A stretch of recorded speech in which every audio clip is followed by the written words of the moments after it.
Baik, mohon izin kembali ke podium untuk barangkali sedikit yang mau saya sampaikan terkait dengan keorganisasian. Bismillahirrahmanirrahim. Assalamualaikum warahmatullahi wabarakatuh.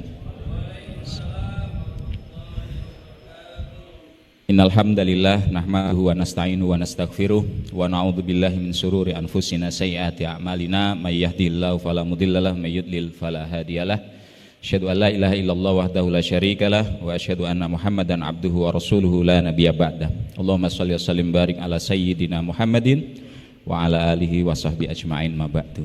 Yang terhormat Bapak Dewan kita Ustaz Yusuf Fatullah dan jadi Pak Surahman dari yang sudah izin karena ada kegiatan yang lain. Yang kami hormati Pak Sekjam Bapak Irwan Kurniawan SE MSI. Yang kami hormati di sini di undangan dari MUI Ustadz Sofyan Sauri, dari DMI Ustadz Wafa. Assalamualaikum Ustadz, mudah-mudahan sehat selalu. Kemudian juga Ustadz Abdul Wahid, ya, masih penyuluh Ustadz. Ustadz Abdul Wahid nih dari KUA kemarin penyuluh ya.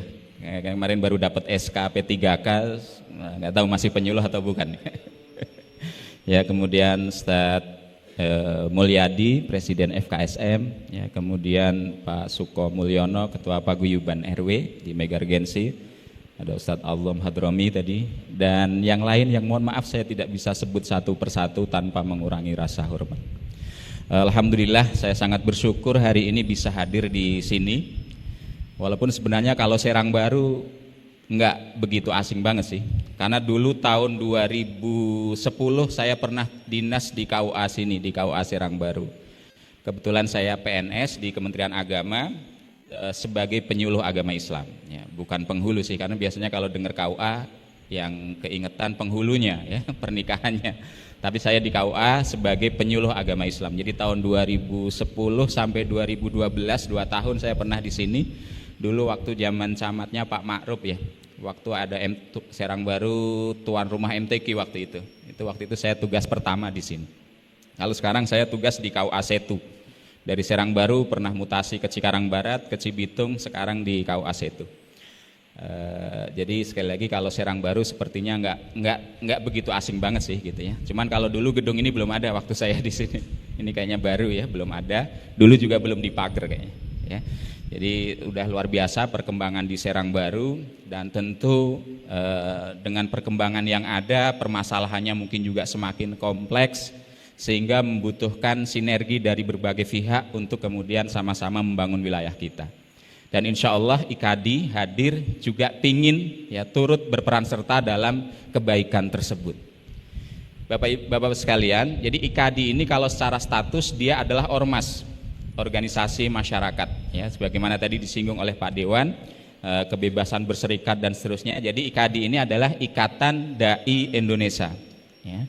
Kalau status badan hukumnya dia sebagai ormas. Ini kepengurusannya ada di pusat, ada di wilayah, ada di daerah. Di wilayah, di provinsi, setahu saya semua provinsi sudah ada pengurus PW-nya ya. Jadi se-Indonesia seluruh provinsi sudah ada pengurus PW-nya. Kalau kabupaten ya 80-an% sepertinya kabupaten sudah terbentuk. Kalau kecamatan ya belum semuanya. Untuk Kabupaten Bekasi, untuk kecamatan yang ada kemarin kita sudah ini pengurusnya itu ada 16 ya, 16 kecamatan ya yang sudah kita ini SK-kan pengurusnya ya. Jadi termasuk Serang Baru ini alhamdulillah luar biasa.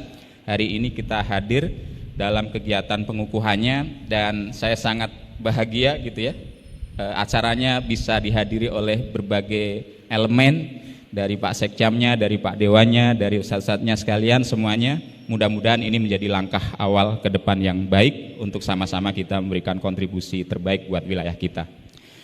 Nah Bapak sekalian, IKADI, Ikatan Dai Indonesia, mungkin banyak yang belum kenal karena sebagai ormas ini baru lahir tahun 2002. Jadi baru berapa tahun, 2002. Kalau dibandingkan ormas terbesar di kita, Nahdlatul Ulama dari tahun 1926 gitu ya, tentu sangat jauh. Nah IKADI ini baru lahir tahun 2002. Kenapa harus ada IKADI gitu? Ya ini dengan beberapa pertimbangan. Ya. Jadi kalau kita di rumah itu sudah punya mobil, kayaknya mobilnya nggak cukup 1-2 gitu ya. Udah punya satu masih pingin mobil ini. Udah punya mobil pingin punya motor juga. Kenapa? Karena mungkin dirasa memang dibutuhkan gitu ya. Ya kalau misalnya buat aktivitas tertentu mungkin pakai mobil yang besar nggak cukup gitu ya, atau nggak pas gitu. Perlu kayaknya kendaraan yang lebih kecil atau apa. Nah kita berfilosofinya mungkin lahirnya IKADI ini juga pingin menjadi satu kendaraan bagi aktivitas dakwah kita. Bukan berarti kemudian menggantikan atau ingin menggantikan atau menyaingi apa organisasi-organisasi yang sudah ada. IKADI hanya turut ya ingin ya berkontribusi sebagaimana yang mungkin bisa kita optimalkan melalui sarana ini, wajah ini gitu ya. Jadi insya Allah tetap IKADI pingin berkolaborasi bersama-sama, bersinergi dengan seluruh elemen yang ada, dengan berbagai macam organisasi yang ada, sama-sama kita ingin menghadirkan kebaikan di tengah-tengah umat. Ya, dakwah dan biasanya kalau dai ini kayaknya yang gabung hanya boleh yang jago ceramah saja ya, kayak Ustadz Iwan gitu ya. Biasa di podium, menjadi singa podium. Kalau saya nggak bisa ceramah, bisa nggak gabung IKADI? Sangat bisa, ya sangat bisa. Jadi IKADI bukan organisasi para penceramah saja, bukan hanya untuk khotib saja, tapi untuk semuanya, ya. Tapi untuk semuanya, karena kita memahami dakwah ini adalah satu tugas bagi kita sebagai muslim khususnya. Ini tugas siapapun. Yang namanya dakwah itu kan ngajak kepada kebaikan. Ngajak itu nggak harus ceramah, nggak harus di podium. Ya. Bahkan dakwah dengan keteladanan juga sering disampaikan oleh guru-guru kita, itu yang lebih efektif. Jadi Rasulullah itu bisa menjadikan seorang Yahudi menjadi beriman, itu bukan diceramahi, tapi dengan akhlak beliau, dengan kesantunan beliau. Ketika ada orang Yahudi katanya buta kemudian mencaci maki beliau, ternyata yang beliau lakukan justru setiap hari mendatangi Yahudi tersebut dan kemudian menyuapi makanan pada Yahudi tersebut. Padahal setiap hari orang tersebut mencaci maki Rasulullah. Ketika Rasulullah sudah meninggal, kemudian si Yahudi tadi ya kehilangan gitu. Ada orang Abu Bakar As-Siddiq mencoba menggantikan apa yang dilakukan oleh Rasulullah, mencoba menyuapi tadi, tapi sama Yahudi yang buta tadi tahu ini bukan orang yang biasa menyuapi saya. Biasanya yang menyuapi saya orangnya lembut, bahkan makanan sudah dikunyah gitu, saya tinggal menelan gitu. Jadi bisa membedakan ini siapa dan yang dulu siapa. Maka kata Abu Bakar, yang dulu itu adalah Muhammad.